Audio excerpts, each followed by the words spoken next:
We are noticing a lot of our condos that our buyers are offering on were bought in 2021. I'm listing a lot of condos for sale now, and I can only promise them prices they paid. They're getting out. A lot of people just want to break even. So if you didn't buy prior to 2019, pretty much for the condo market in Toronto, this isn't a general statement, but for a lot of them, it's like, it's kind of worth after fees what you paid for it.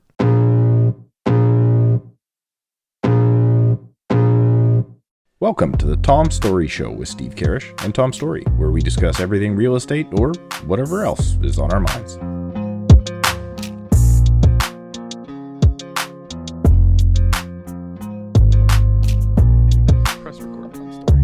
We are recording. Welcome back, everybody, to another episode of the Tom Storey Show. I hope you are having a wonderful Sunday morning. Steve, what is that? Is that water? What are you doing? Protein shake, man. Protein shake. I'm back on my diet. I'm crushing it tight. again. Keeping it tight. Wow, it got a little loose over the summer. Oh, by the way, Steve, look what type of coffee I'm drinking. What is it? A&W. Steve's favorite fast food restaurant. Interesting. Some people, A&W got more votes the other week than I thought it would. And I did my family end of summer barbecue client event thing. Got a Triple O's food truck. Triple O's? Is that from BC? Right? It's White Spot. You don't Interesting. know what White Spot? It's called Triple O's, right? The fast food is called Triple O's. The original restaurant's White Spot.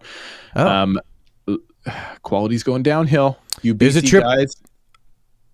There's a Triple O's that opened 15 minutes from my cottage, and we get it driving back to Toronto. Oh yeah, it's like an old school. Super expensive for fast food, though. Anyways, super. It used to be one of the best burgers in BC, and so Dairy Queen, you're still winning. Anyway. All right, well, thanks for getting me off track. Like and subscribe or something. Subscribe. 60% of you are watching every week and not subscribing. And honestly, we would appreciate it if you did. And I'll tell you the honest reason why, no, jokes aside here. The more people that like the videos, the more people that subscribe, and the more people that comment, the bigger guests we can get. Because as the show continues to grow, and it's been amazing growth, we're less than a year and a half in here, the guest list gets bigger and bigger because of you guys that are showing up every single week. So that's honestly the reason why we really, really do appreciate it. Same thing if you're listening on the audio side of things on Apple Podcasts or Spotify. If you could leave us a rating there, we would very much appreciate it. And we being Tom, recently reached out. We're not going to say who it is, but recently reached out to somebody. And well, of course, their answer was no. We're not coming on your show. But it wasn't. It was no for now. No for now. No for now. And nobody ever says not right now. They always say nah, sorry, or just actually don't respond to me at all. But it was a no, and it was.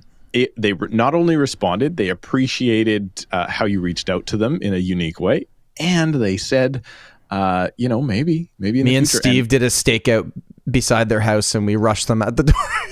And it's not Pierre Poilievre or Tiff Macklin, but no, it's not that far off. It's in that zone.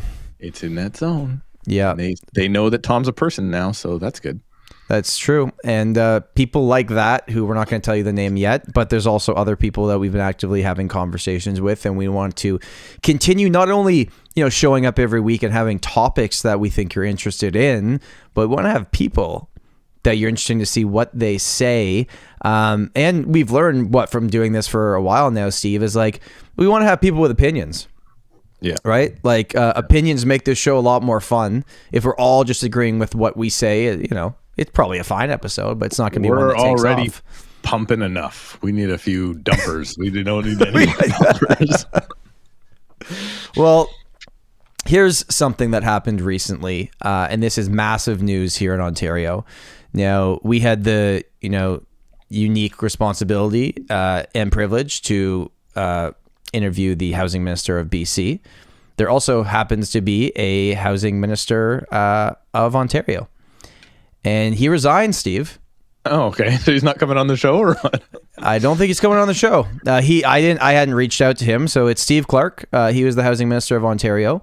Same position as Ravi. Should have been on the show. Guess he should have been on the show. Maybe, but amidst all the Greenbelt land swap controversy that is going on, that is still actively going on, and if anything happens in the next 7 days. So full transparency, we're recording this 1 week before this comes out, just because there's things. No, Steve, it's okay to tell them the truth on this one, because if something big happens in between then, we're not skipping it. It's just because we'll definitely cover it on the next episode. But as of right now, Steve Clark resigned. And this was his quote. Although my initial thought was I could stay in the role and establish a proper process so that these mistakes don't happen again, I realized that my presence will only cause a further distraction from the important work that needs to be done, and that I need to take accountability for what has transpired. That's pretty clear that, like, again, I don't know. All of this at this point is just like hearsay, but he resigned. The housing minister resigned in the place in Ontario in which we need housing. I mean, BC is right there too. But yeah, but that's a scapegoat, so nobody else has to resign. So that's number one. But right. I don't know, man. I'm still, the more I've looked into it, which is very little, by the way, I just think that, guess what, guys? When you cut red tape, people are going to make money because they're going to bring houses to the market. And I still have the same opinion. Sure, he got it off to the people that were developers, and yeah, sure, fine, whatever. Everything is just like he didn't do his proper due diligence. Doug Ford and the government didn't do their proper due diligence. Yeah, that's what cutting red tape is. All the extra due diligence, that thing would have sat is the red tape. Yeah. Is the red tape that would have sat there for what? Another 20 years before they started making some more land where you could build houses? Get out of here. I got no sympathy for the whiners, and I'm good. I'm coming in hot and back to my old self on this episode. I want to take the other side of that, not just for the show, but because I actually have thoughts on this.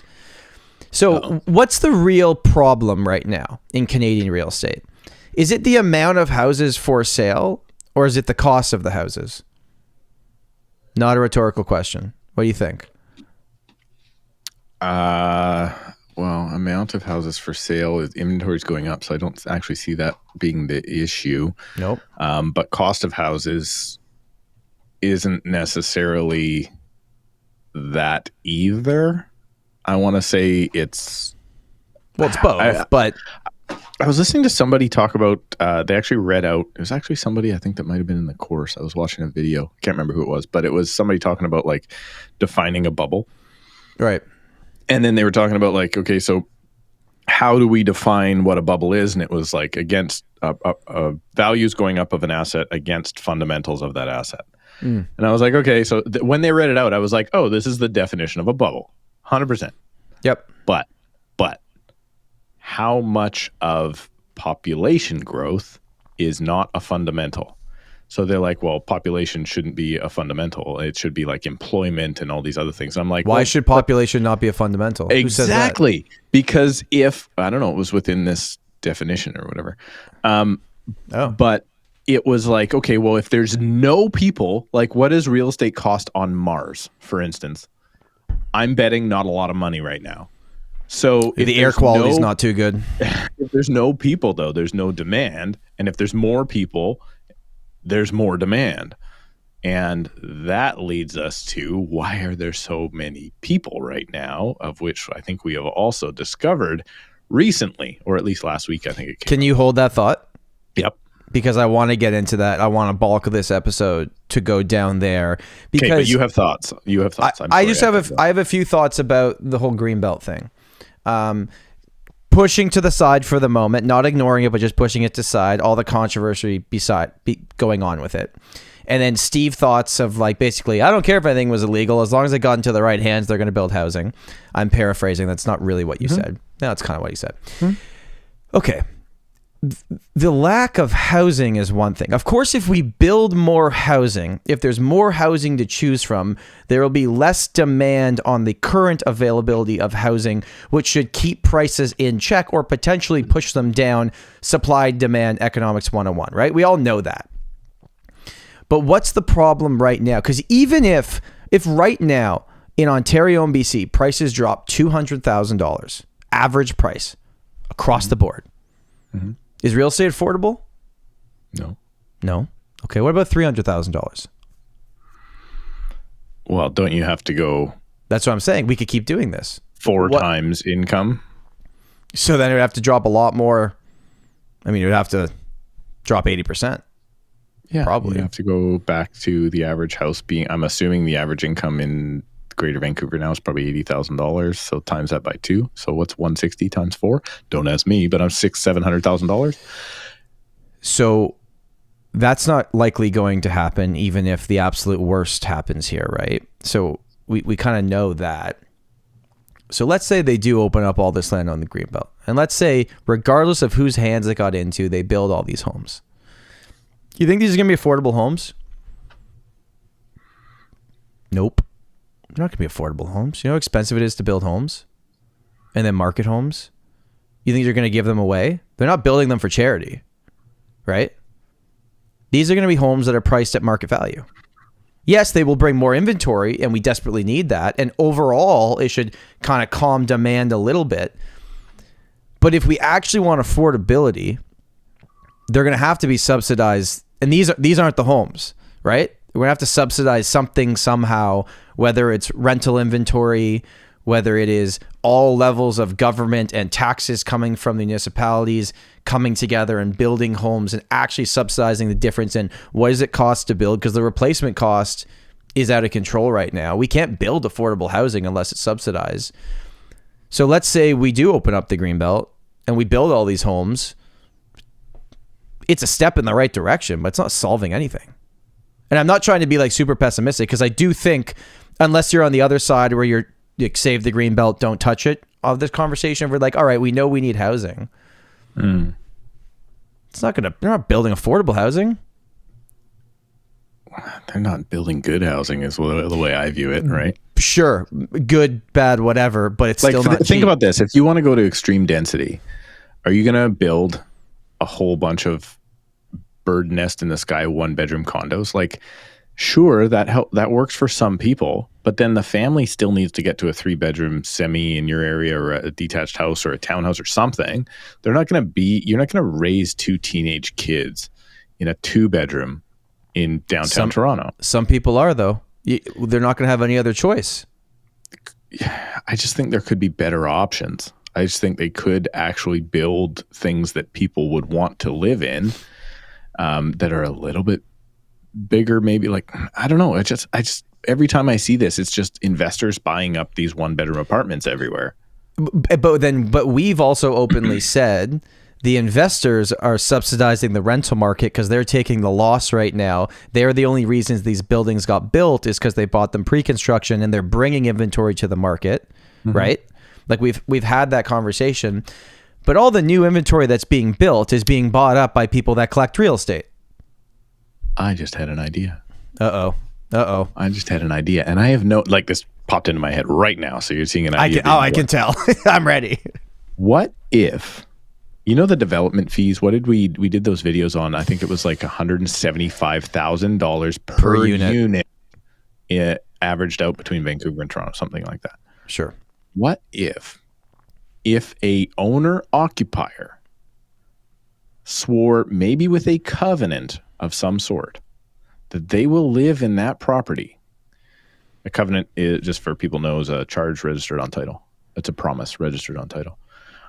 What if they swore that they would use that for their own use for 5 years minimum, maybe more, and then those units were exempt from development fees, so the developer could still make their amount of money. The government doesn't make their amount of money, but we get affordable housing for home owners and not for investors. I think I have just solved the housing problem with infrastructure. But then what will happen is there will be people that say, well, 5 years is too long because what if I lose my job? Or what if I get what's going to start happening? A lot of 18-year-olds are going to be buying their first home for $650,000 with their parents' money, and they're going to promise to live there for 5 years. Well, that's what I'm saying. So I don't know. It's not a perfect Why don't you just make it not even like that? It's that you're the one living there. Well, maybe that's actually a pretty good idea, but that if you own more than 2 properties, you can't buy this. This episode of the Tom Storey Show is brought to you by doormat.ca. Everyone is looking for a real estate lawyer that they can trust. So in Ontario, you're going to need a real estate lawyer to close a property. So whether you're buying or selling, you're going to need a real estate lawyer to help you. Doormat is Ontario's real estate lawyer now. Now, it's an online real estate law firm. So it's basically taking what you've experienced before with real estate lawyers to the 21st century, and it brings transparency and simplicity to the real estate transaction, which typically for a lot of people is like a black box. They don't really know what's going on. They're like, has the transaction actually closed? Well, Doormat is going to make that a lot better for you moving forward. With Doormat, you get a personalized dashboard that enables you to track the progress of your closing, share information with your lawyer as needed, and access important documents whenever you need them. Use Doormat to close your real estate transaction in Ontario, and you get a real estate lawyer with personalized service and a custom dashboard to help you stay on top of everything that is happening with your purchase or sale. If you're buying or selling a property in the province of Ontario, Canada, reach out to doormat.ca today and tell them that you heard about their services on the Tom Storey Show. I've looked at a lot of these programs before, and Doormat knows what they're doing. I would highly recommend them, and I hope you check out their services. And now, back to the show. This new construction? Yeah, this magical new home we've just built. You can only buy it if you're going to live there for the next 5 years. You are a first-time home buyer, or add on a bunch of different things that we can take away all the development fees from it, so that we're actually giving housing to the people that need the housing, not just to more investors. I think we're onto something here. I don't know how you're going to implement it, but guess what? That's what politicians don't know either. So let's just put the law in place and see how it goes. Right? Like there's something there. Like maybe you do go, okay, you know what? Because you think about it, government subsidized. Well, you don't have to subsidize something. You could just not collect the tax on it. It's the same as subsidy. I guess so, yeah. Right? Like, so it makes no sense. It's like I don't know if you get baby checks or anything like that, but the government, when they hand out, like provincially here, you'll get, or federally, whatever it is, you'll get baby checks, and then like the amount is taxable, so you have to pay a portion of that back in tax. It's like, why not just send me a lower amount and fire 15 people at the CRA? No, we can't do that. We got to keep those people employed. So yeah, it would be, I guess you call that a tax credit. No, it's not a tax credit. I don't know. I think there's something there. I think but if you look right now at Canadian real estate, right? So the supply, the demand, but yeah, a lot of the demand is taken up by a small portion of the people owning the real estate. I own more than one property, so do you. So do a lot of people that listen to this show. But then there's also a lot of people that listen to this show that are renting right now that are like, well, just build something that only I can buy, that I'm not competing with all these other people with deeper pockets because they have equity from owning real estate from the last 10 years. It's unfair. I can't do it. Like, I even think, like, I'm 32 now. I am getting up there, Steve, in age, you know? I'll never quite catch you. That's how age works, apparently.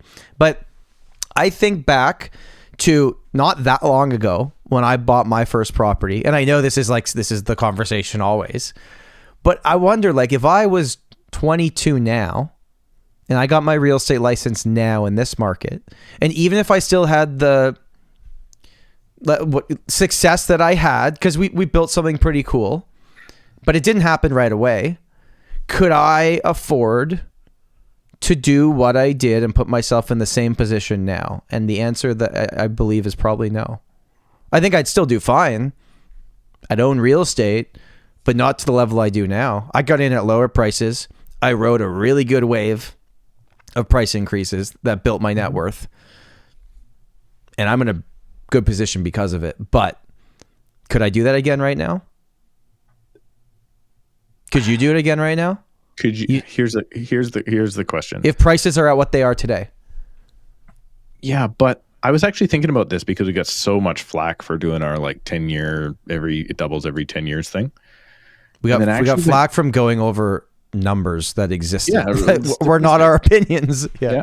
And then I actually think about it, and I'm sitting there like, I went back even further in my brain to like the like 1960, 65, something like that, when my grandfather bought his first place in Vancouver. Detached house, lived in the basement, mind you, because housing was unaffordable.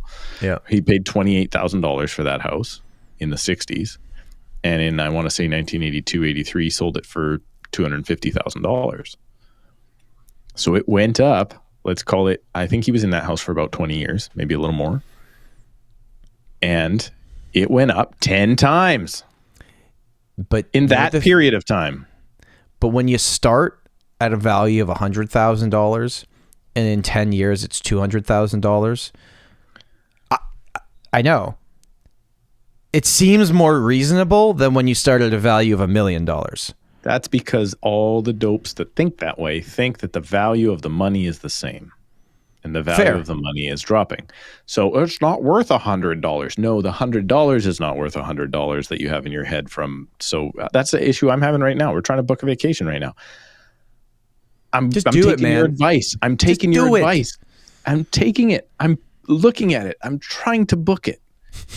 And then I look at those costs. I'm just like I did the calculation. We were looking at a particular resort, and no joke, the food is going to be for a family of 4, $600 American per day. The food. What? Yeah. What are you guys eating? Lobster? Yeah. And no. Steak? No. Caviar? This is a nice resort. It's like a Four Seasons? No, not that nice. The Ritz? Relax. Hotel 6? where are we on the hotel scale? We are definitely not the Ritz. Okay. But then when I started, I was like, okay, cool. So this is like you go to the hotel and you stay at the hotel. It's on a beach. It's got a pool. It's got all that stuff. But it's not like a Mexican all-inclusive. It's like a decent spot. And then I was like, oh. Where is this in the world? I wonder in Hawaii. Okay. Hawaii is expensive. It is, but it's actually not, because you go look at Puerto Vallarta right now. It's not that far off, actually, except your food's included. So I guess that makes it a lot cheaper. Is there no all-inclusives in Hawaii? No. So I just started flicking around at like the restaurants within the hotel. Okay. And I was like, man, like it is unreal. I'm going to do 3 meals a day for 4 people at these prices. Like it wasn't crazy to think that it was going to be for dinners $100 a head, and my kids aren't big drinkers at 6 and 9 years old. I hope not. Yeah. Right. So like, I don't know. It was insane. It was insane. So it's not that now. Is that worth it? Probably. Let me ask you a question.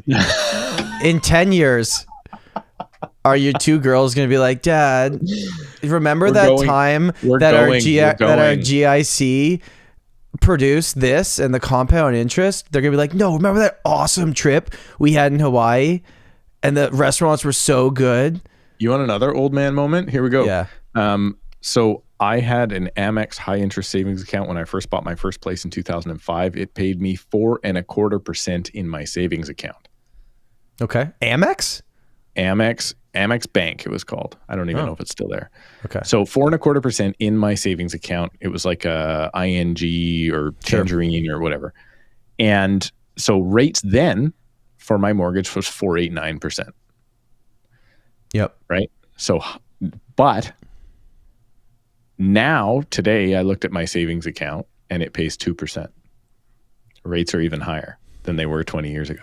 But nobody should be having money in their savings account right now, though. That makes no sense. Everybody should be having money in their savings account. If that savings account should be at 4% right now, though, and the banks are screwing everybody. Well, you got to move it over to the open, or whatever they're actually called, the open GICs, where the money can go in, but you can take it out within 2 days, because that's at a way higher percentage. Yeah. I mean, I'd be moving all my savings into that account instead of. Yeah. So your money, long story short, your money's not worth it. And your money's going to continue to devalue over time. I'm running into people here's what, and I understand if you work in a entry level job or a government job. Even government jobs aren't that bad, but the people that I know that are in the private sector right now, they're getting raises. They're getting raises to stick around. Yeah. And they're making considerably more money than they were pre-pandemic, like 20, 30, 40% more at the same companies, just to keep those people around. So I don't buy it like if you're in a job where you're not making more than you were 4 years ago, you need to do anything you can to switch your job because those days are behind us, right? Like the days of working for a union and just sitting there, well, even unions are getting massive raises right now. So I don't know. I don't think it's any different than before. You find a way to get in now. In 30 years from now, you're going to be happy you did that. And just some advice for someone that's been self-employed for 10 years. If you do get a new job, really negotiate your starting salary. Do not just take what they offer you, because like they're always going to have their base.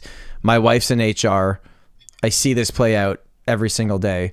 There's typically room. So understand the value in yourself when you're interviewing for a company, because there's options out there. Unless that company is Karrasch Real Properties, then you realize you're commission only.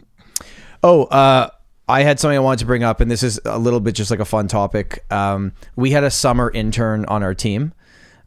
Jack was awesome. I know he watches some of our stuff. He might be listening to this, but I learned something, especially in the real estate industry. So summer interns typically are coming out of, they got 1 or 2 years left at university, right?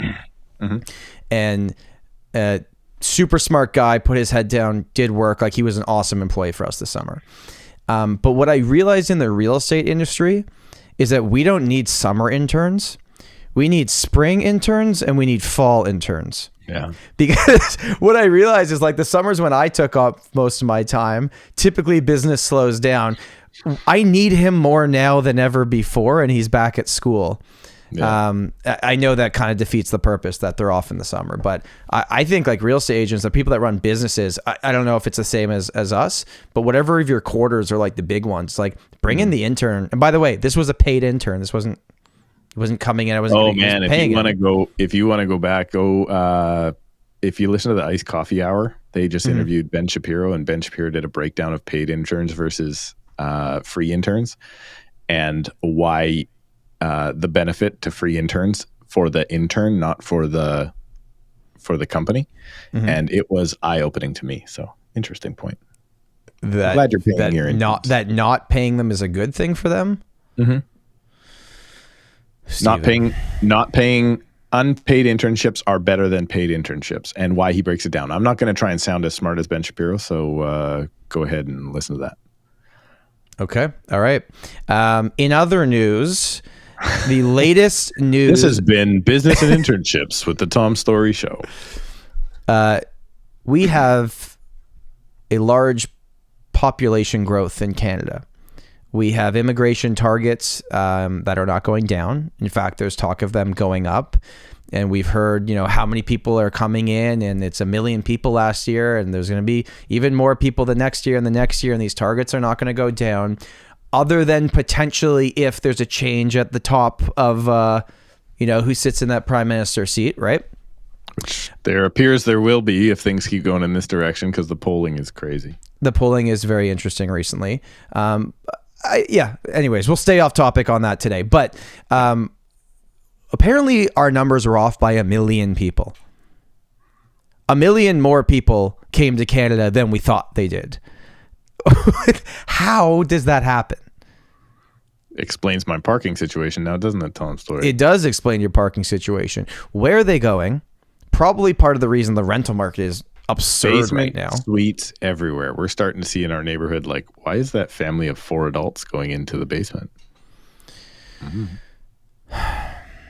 How are we off by 1 million people? How does this keep happening? That is a great question. But it leads me to believe, okay, so those were reported as non-permanent residents. So yes. Work visas, but they still got to live somewhere. Yeah, totally. But guess who next year's 500,000 PRs are going to come from? Oh, them, because they're already here. They're already here. Sign your paperwork. You're Canadian now. Okay. So I think maybe they're trying to jam as many people in the door right now before maybe the election changes. And if you can do that for 2 or 3 years, you really bump up the population. And I'm sure part of the Conservative platform will be, you know what? Even though they haven't touched it yet, no, they haven't. I think they're going to touch on, like, how about 500,000 is the max instead of, I'm sure it's going to be 650 or 700,000 So PRs. are you saying that right now the Liberals are, not only do we need population growth, right, for Canada, but they believe it also will benefit them as a political party, because if they're the ones that allow the people to come in, that when they become permanent residents, they will vote them to keep them in? Can you vote as a permanent resident? I've always been a citizen, so I don't know. Can you vote as a citizen or vote as a PR? I'm a citizen. I don't know. I'm not. I don't know. Maybe that's why we try to stay out of politics on this as much as possible. But either way, at some point they become a citizen, right? At some point. Mm-hmm. So is that the thought? Is that why? I just think that there's like all the farming and stuff is all being done by migrant workers, right? And so there's actually a loophole, and I don't know if this is true or not. But my understanding is there's a loophole where you don't have to pay the migrant workers minimum wage, right? So you can actually either get a subsidy from the government or you pay, for instance, you would pay a company that would bring you the migrant workers minimum wage, and then they would take their cut and the migrant worker would take the rest. And I would assume that that's the only people that want to work on farms right now. Yeah, sounds like a recipe for disaster. So housing for, like for instance, I've got someone on my team who's been talking to somebody who's like looking for things like rooming houses for foreign workers. Looking to buy them? Yep. Yep. So you think about that. Those are not in those numbers. Crazy. Are those houses legal that you can sleep that many people? Like, is that like, that's above board? No. Maybe on a farm. I think you can have farming like staff houses, but I don't know what that looks like. You know what we need? We need a farmer as a guest on this show. You know who we should have on? A hobby farmer in Surrey. Probably not somebody that is a farmer, but I bet you if we reached out to Cody, working in that area, he would be a great one to talk to. I actually was texting Cody this morning. Yeah, we should reach out to him. See if we can have him on, because he's going to have a ton of insight to what has happened in Southern Ontario and the farming community and that sort of thing. I was in Dallas a month ago, and I went for a real estate conference. And I thought it'd be kind of interesting from an American perspective to give you a bit of a breakdown of what I learned. They hate Trudeau too. There was, it's funny. There was actually a few comments at this conference about our government, which was interesting. Yeah. Hey, at least we're on the map now. At least Americans know who we are, right? Let's take a few of the positives out of this. Yeah, the America's hat. Yeah. The first thing was that, well, I'll give you 3 points. Some of these are just like general and some are like industry specific. The first thing is that this is the market for the next 3 to 5 years. Get used to it. This is it. Are they in the same type of... Oh no, their difference is that they're actually having inventory issues because nobody wants to move. Nobody wants to move. It's a different thing than us. But he was talking about, and it was funny. He was like, in North America, we have this many realtors. I forget what the figure was. It was a big number. He's like, for the actual amount of transactions that take place, we only need 1.2 million realtors in North America to facilitate, to do all the transactions, right? Mm-hmm. The number was way bigger than that for the actual, I forget what the actual number was. And it was funny. Tom Ferry actually referenced Toronto. He's like, does Toronto need 70,000 real estate agents? No. Which like at a conference in Dallas, they were referencing like the craziness that we have going on here. But his point was just like, listen, this is it. Pull up your socks. He said something along the lines of, it was like the next 3 to 5 years, it's going to be a blue collar mentality, but if you're good, white collar revenue. Mm-hmm. Yeah. Interesting, right? Yeah. Well, actually, that's really interesting that you bring that up, because what I've noticed with my listings right now is that the agent on the other side of the transaction is... I'm dealing more often. I shouldn't say the agent that brings the transaction. I should say the people that are showing my listings. Sure. You can tell that they are order takers,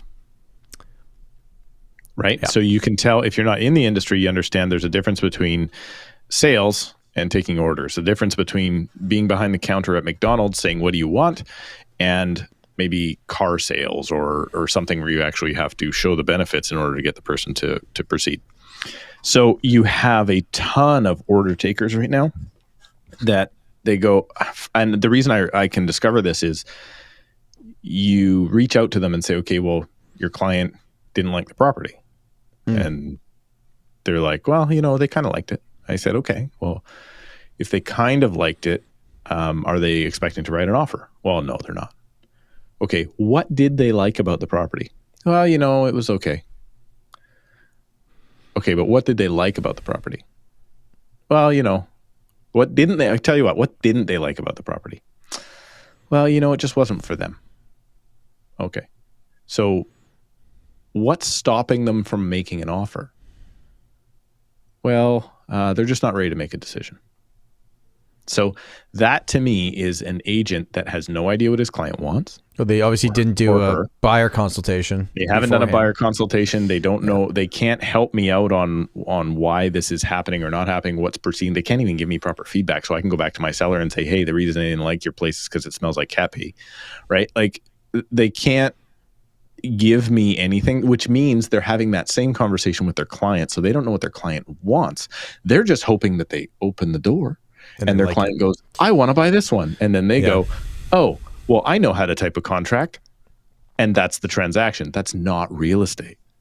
And so I do agree with you that it's going to be a lot of hard work over the next bit of time for agents to better understand what their clients are looking for. They may have to do some digging. They may have to find out why one building is better than the other one. And before it was like, well, you don't like this building? Well, 17 other people do. So do you want to hop in on this before this building's worth more next week? And that was an easy motivator. That's an order taker, right? And I hope that it's something that differentiates the good agents, and it usually does. But in a hot market, it can, somebody that's an order taker can do very well. Yeah, because they're. How are you doing, Tom Storey? Are you an order taker? I hope not. I don't, but I try to find a middle ground, right? Like, technically, we are order takers in which the fiduciary duties we have to our clients. Like, if you really pull it back, we're supposed to do what they ask us to do, right? Like, technically, we are. 100%. But, I've always just come from the point of I'm going to educate you and I'm going to show you everything.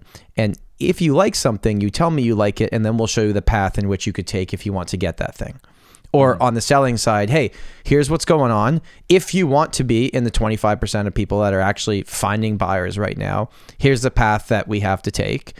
And if it's way over here and I got to kind of bring them over a little bit to show them, usually it's easy because hard to argue with data. You don't have to like it, but hard to argue with it. And I've always kind of taken that mentality. But I'm finding now, like all the listings we're putting out, people understand where the market's at, man. They're educated. They know what's going on. I don't have to take orders from them. We're on the same page. When you say like, okay, they got to tell me what they want, I understand that's true. And I don't think you understand what you do even sometimes when you're in those properties with those people. Not that we work the buy side a ton, but it is, people go, okay, well, they told me they didn't like it. And I'm not now saying, don't get me wrong, I'm not now saying sell them into something they don't like. Sure.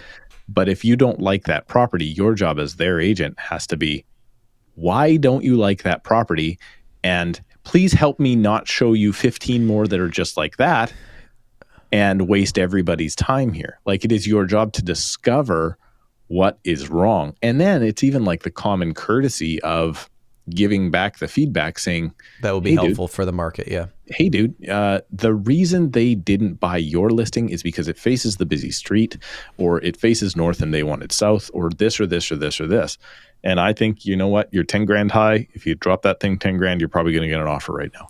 Not right for my guys, but so that's actually something you can do that shows the person has a little bit of skill, as opposed to the answer I'm getting every single time. They're just not ready to make a decision. Can I give some advice to real estate agents or buyers that are watching this? You can, because your name is on the show. Thanks for the permission. I don't know if we've ever talked about this on the podcast, right? But like still to this day, I do many buyer consultations a week, right? And they're like 45-minute to an hour breakdown with people that are looking to get into the market. And the very final thing before I ask them if they're excited, because I like to know if they're excited, is I say, you know, if there's one piece of advice that I want you to remember from this conversation, it is this.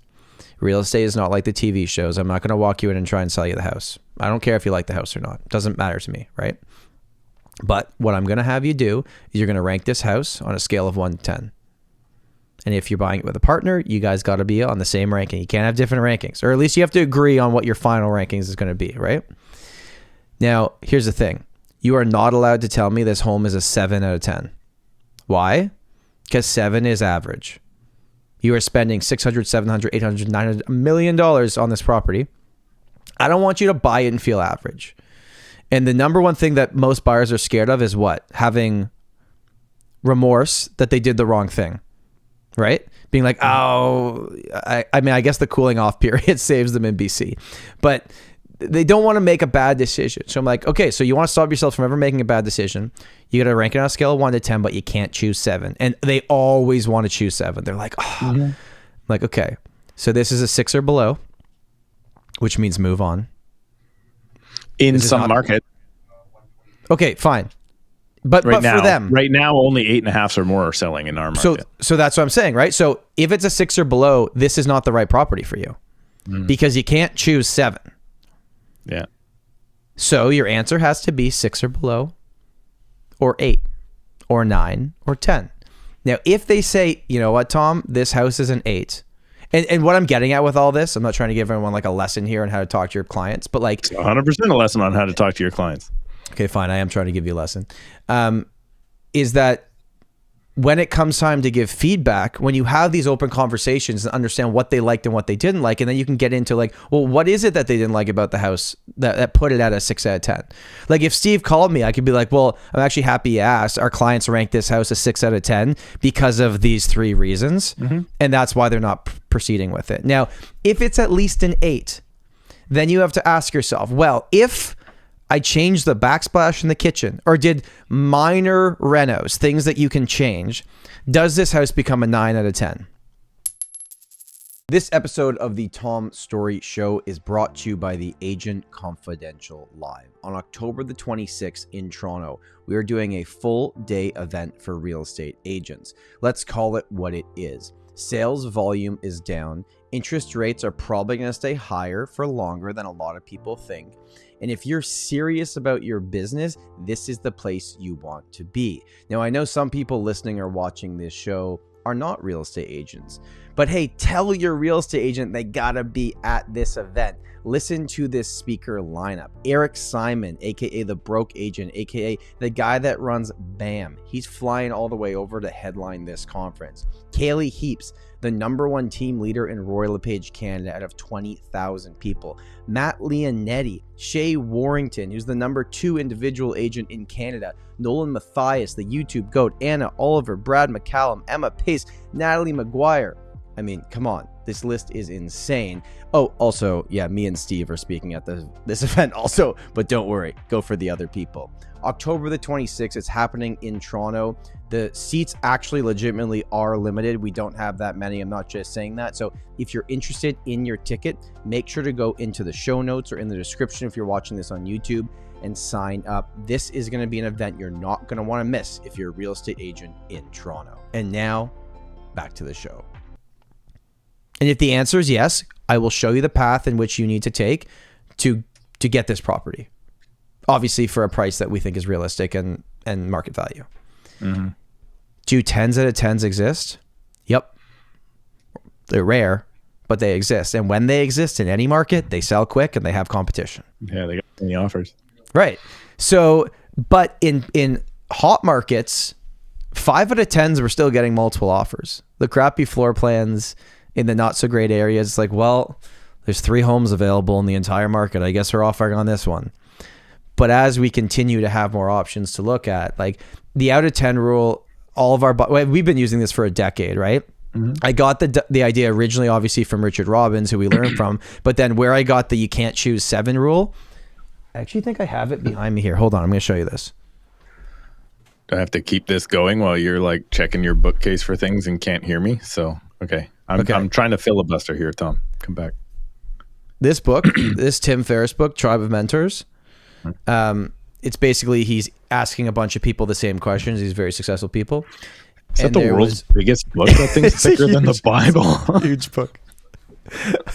This was one of the ones where where I got peace over here. Someone gave me the book, but then I downloaded the audiobook, and that's actually how I consumed it. But it just looks good in my background on my regular videos.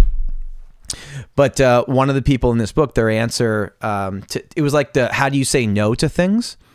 Mm-hmm. And he was a public speaker, and he's like, well, I just rank it out of 10, but I can't choose 7. If I'm a 6 or below in excitement, I don't do it. I don't do the speaking engagement. I don't care what the money is.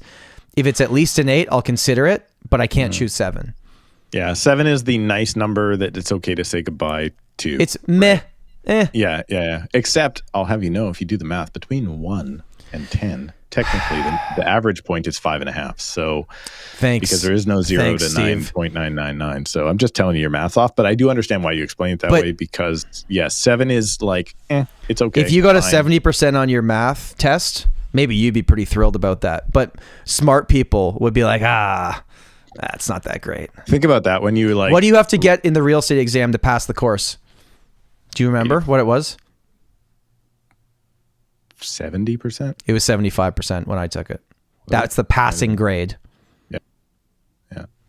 Huh. It's like, well, 1 to 10 though is like when people are like, oh, your body, what do you think you are? And everybody's like, but is a 7 not average if you're using that scale? No, it's not. 0.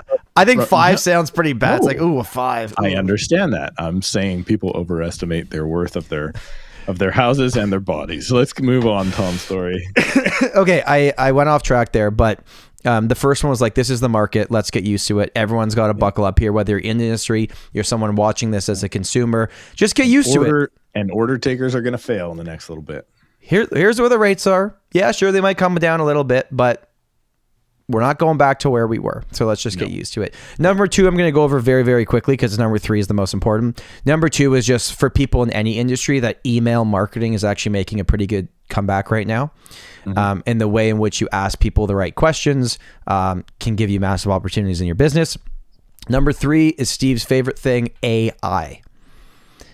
It's coming. AI, I don't think is going to be, what was it called? What was like the NFT? Mm-hmm. I don't think AI is going to be the NFT that got huge and flopped. I think there'll be massive failures. There's a lot of money going into this business. Someone's going to win out. Like obviously right now it's ChatGPT is the one that everyone uses, but there's like 400 different AI apps to do different things. Yeah. And I think that you should not be scared of it. I think that you should embrace it. And that whether that is in the home search or how it makes it easier for buyers or sellers, or if you run a business, AI doesn't necessarily replace your assistant. It helps your assistant do things faster. And then they can do more things for you because AI is taking advantage of all these different things. So I think whether we like it or not, it's common. And I think on a episode at one point, Steve, you had mentioned like you thought AI was going to be the next .com bubble. I still think it's a bubble, yeah. I don't necessarily disagree with that. I just think like it ain't going anywhere. It's not like after the .com bubble, the internet failed. Lots of companies failed. No, but I mean, Yahoo was a big thing. Yep. And then we got Google and it was like, okay, Yahoo. So someone's going to win. Someone's going to be the Google of AI. Yeah. Maybe it's going to be Google. I mentioned it was like QR codes, right? QR codes on everything now because now we have a use for it. We know how to use them. Before it was like, use a QR code and everybody's like, I don't know what this is. So I think AI there are a ton of people about to lose a ton of money in investing in these silly companies. Probably right. And there will be a way it wins. And there will be probably only 1 or 2 or 3 winners. And that could be in a process of how it's used. That could be in a company of how it's used. It could be many different things, but I do think that the reason a lot of these companies, and particularly like the big ones right now, their stocks are going back up is because they are connected to the thought of AI being the next big thing. Like what happened? Are we still doing the metaverse or are we not doing the metaverse now? I don't know. I'm not sure what Zucks is up to these days. I know I'm excited about the Apple product that's coming out, the Vision Pro. That's pretty cool. Haven't looked at it. Hey, just total side note. Should we start putting this up on Twitter? I think you can do full videos now on Twitter. I mean, this is actually, I love this question because people are going to be laughing that are listening that know what Twitter is really like.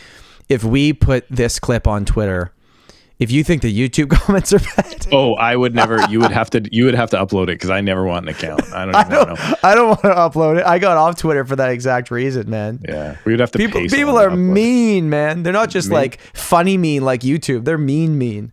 I just think that because they're uploading like full hour, 2 hour, 3 hour long like movies, and documentaries and stuff now. So it just makes me wonder if it's like maybe that's somewhere we should. On our Leslie episode, she doesn't even know this, but like some Twitter account, someone sent it to me, posted a clip from our episode. Yeah. And it had like hundreds of comments and some of them were pretty funny. Yeah, that's what I'm talking about. So I mean, I don't want to. It was great free advertising, but yeah, I don't want to be involved in it. I just think it could. Let us know. Do well there. Let us know in the comments if you think consuming this on Twitter would be a better experience than YouTube, because I don't think it would be. No, but these are YouTube users, not Twitter users. They use both, Steve. And by the way, it's called X for old men like you. Okay, it's X. That's such a bad name. He messed up there.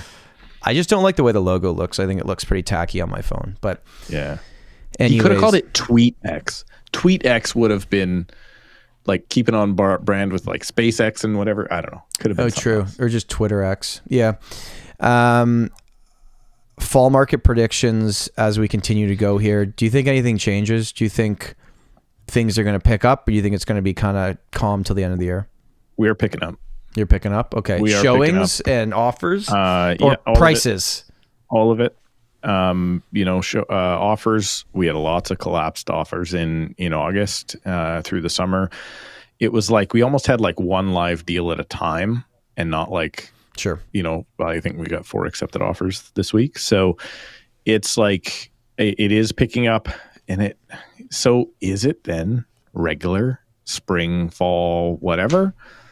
I just made a video posting soon that was just like, yeah, this is going to be, I think, much more calm, cool, collected, which leans back to what we were saying. You're going to have more people that want deals on properties. You're going to have more sellers holding out. You're going to have more inventory come on. I don't think we're really going to see inventory go up right now because it never does at this time of year. But if it stays slightly elevated at the end of the year, then next year, hopefully we can kick off with better amounts of inventory. Mm-hmm. The interest rate thing is really interesting because now we're waiting until the end of October to see if that goes up. So that's probably going to give some hope to some people, whether it's a false hope or not. I don't know. I'm not as panicked as I was in August, because in August I was like, man, nobody can get their financing together. Yeah. Then I realized I'm like, so I actually asked 3 guys. I had like 3 collapsed buyer, not our buyers, our listings, accepted offer, didn't get financing. And then, so I'm phoning the guy, obviously, like last day, 2 days, what's going on with your financing? And then I realized 2 of the 3 guys I spoke to didn't know the name of the mortgage broker. Yeah. So I'm like, oh, you're not involved in the transaction? You're not doing your job? Like, you don't have contact with the broker? Well, on our team, we don't send the clients send the client's offer to the client and then they send it to their broker. We send it direct to their broker, CC the client, and they don't have to do anything. I thought that's how everybody did it. No, they don't. They don't even know the name. I don't know. I think maybe they're at Royal Bank. Like, that's where they're at. And that's why I'm saying these guys are just showing properties. And it's, you know what I learned going to the States is, like, when they make offers, they have pre-approval letters. Yeah. It's a way better system, man. Yeah. Yeah. Every offer, if you don't send a letter from your bank saying that you're good for the financing, how do we not have that? Of all the regulations BC's put in. So I was actually talking to John about this, he was just doing a transaction, and he had a cash buyer. Mm-hmm. And it was funny because even though, like, literally cash in the bank. So what the listing agent wanted for his buyer was, I want a bank statement showing me the money in the bank. Otherwise, I'm not going to accept your offer. Yeah.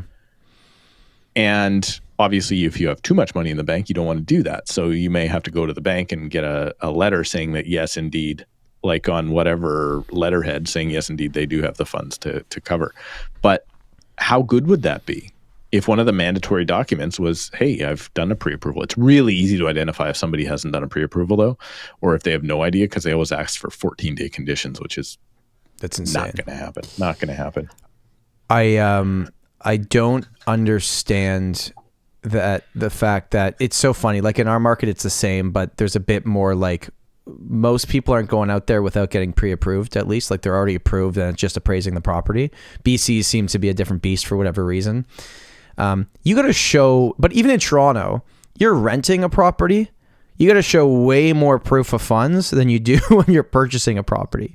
It's kind of like a good faith thing. Like, hey, I know this other agent. I know they wouldn't be wasting their time. They're telling me they're pre-approved. You know, and most of ours, 95% of ours come together. I know it's not that way out there. There was a big story on the rental side of things here in Toronto recently. So, and what I learned from this, what I took away is that most consumers still don't know how rent control works or what the dates are here in Ontario. And basically the headline was, the rental price went up from $2,500 a month to $9,500 a month. Okay. That was the rent increase.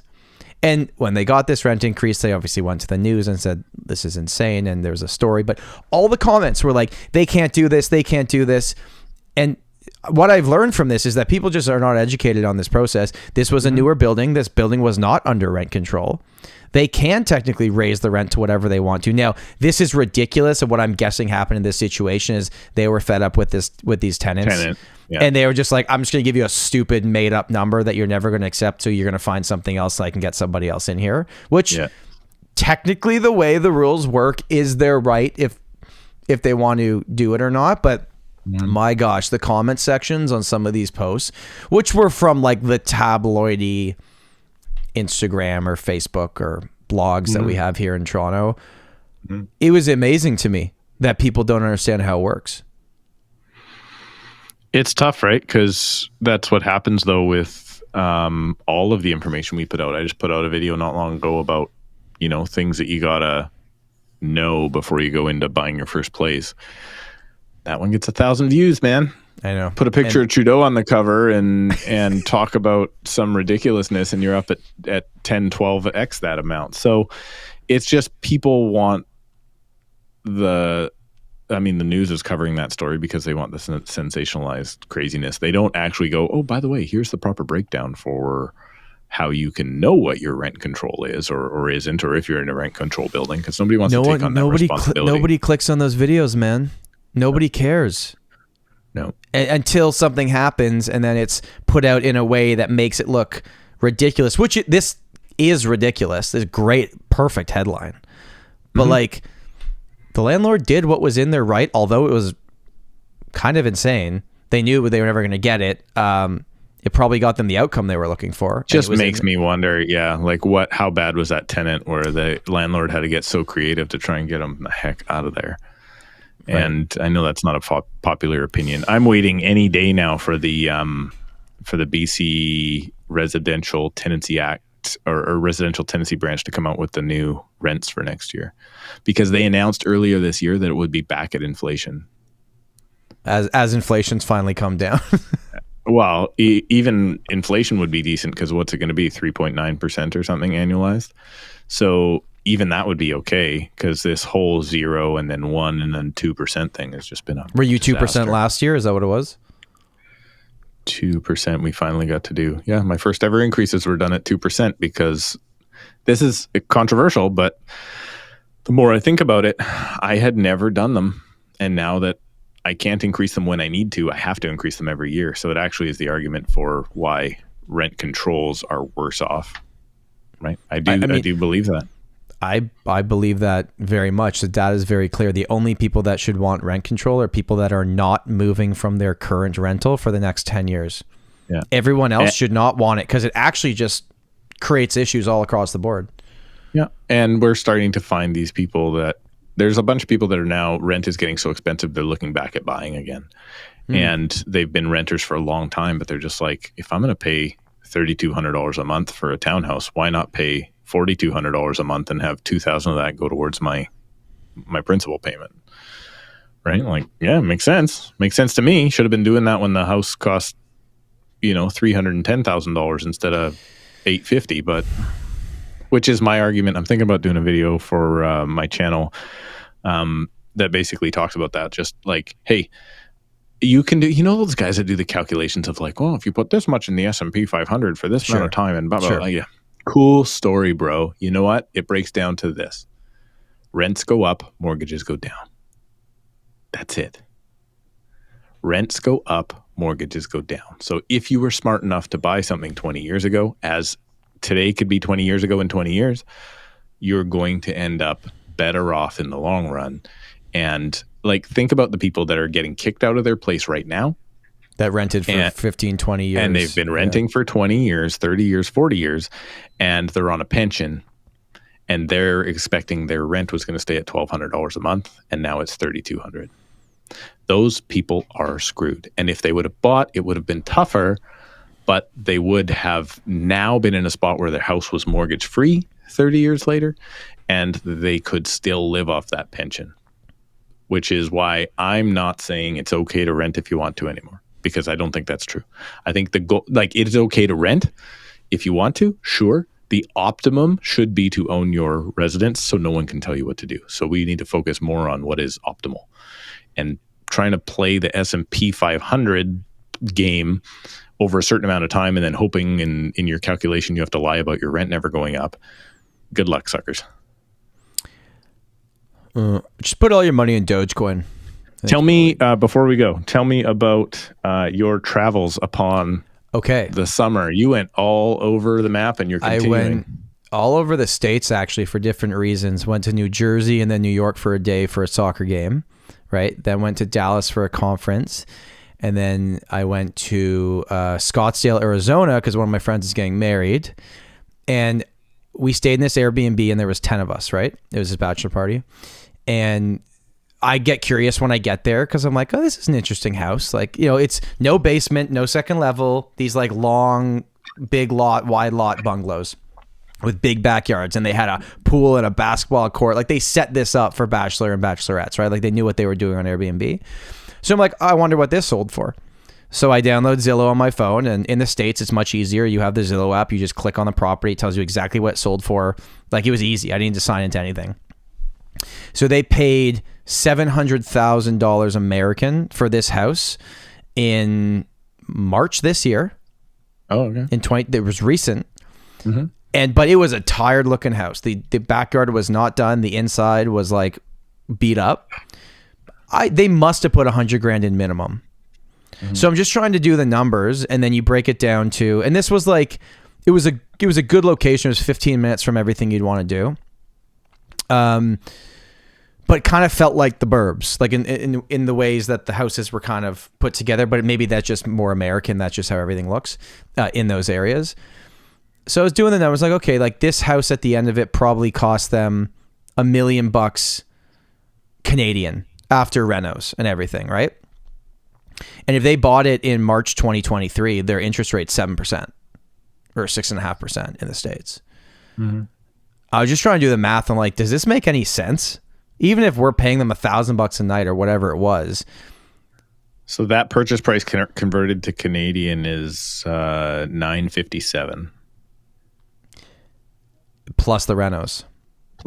So they're into that for Canadian. I find that hilarious. So much cheaper in the States. Yeah, it's only $700,000 for this house. Yeah, American. I've done the math conversion, you twit. So let's call it. They're into the house for 1.1. I wonder what that was for. But at a high interest rate. They did not buy this like, I know we were paying, but between 10 of us, I think it was like $800 or $900 Canadian a night, right? But I don't know what their vacancy rate was like. Between 10 of you, not each. Was it $800 for the group? Yeah, for the group. No, we're not each paying $800 a night. Yeah. Well, hey, the reason I ask is I was staying at one place and they were like, yeah, this is going to be, what did they say? $44,000 a month on Airbnb. So what is that? $1,500 a night or something like that. Like, just there's a huge trend going around right now that people are. That's not right. Anyway, people are off the Airbnb train. Hotels are better. Let's get back to hotels. Airbnb. I just heard a client that's renting it out. I didn't hear it from him, but I heard it through a mutual friend, and they were saying that they're doing it for like 6-day minimums or a month. Mm-hmm. And they're like, after a month, he's like, I have to paint usually every wall of the Airbnb.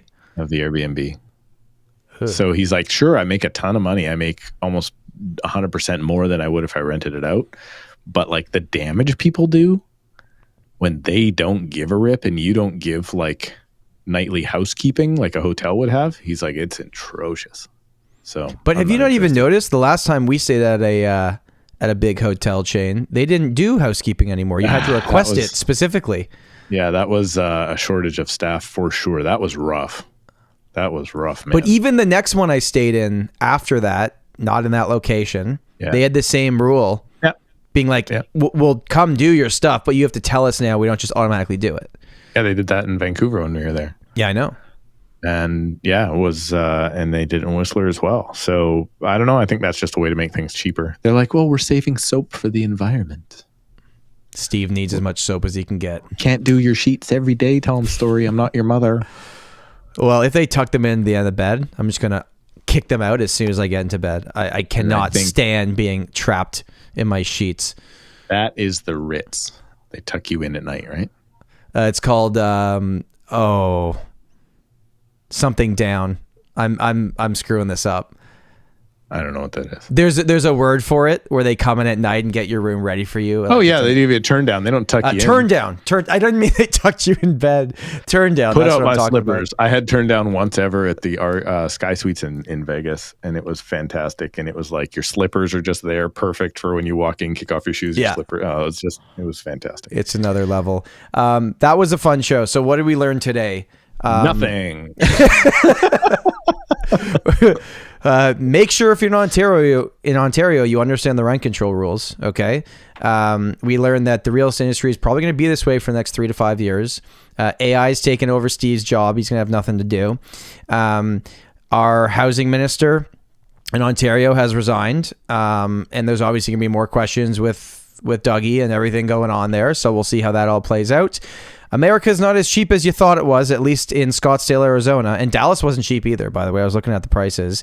And Steve's market's picking up a bit. My market for freehold, still not a lot to choose from, but condo inventory is elevating. It is building, and we are firmly in a balanced out market.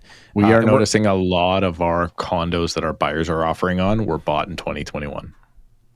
And I will tell you, for the first time in almost ever, I'm listing a lot of condos for sale now, and I can only promise them prices they paid in 2020 or 2021 because the condo market here went up and down, and right now it's on the dip. Yeah.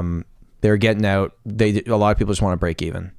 So if you didn't buy prior to 2019, pretty much for the condo market in Toronto, this isn't a general statement, but for a lot of them, it's like it's kind of worth after fees what you paid for it.